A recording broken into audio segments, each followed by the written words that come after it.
Şarjımı otomatik kapandı. Yok.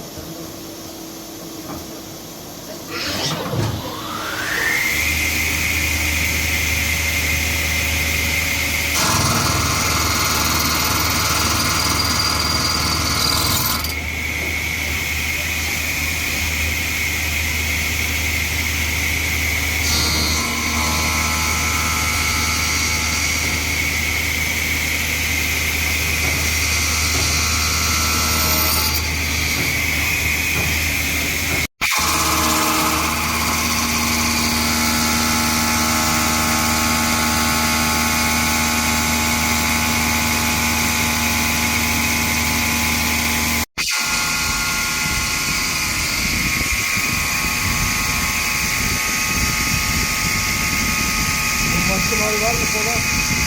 Sola vurma ihtimali var mı? Yakınlaşacak mı? Evet. Sola vurma ihtimali var mı? Gösterelim.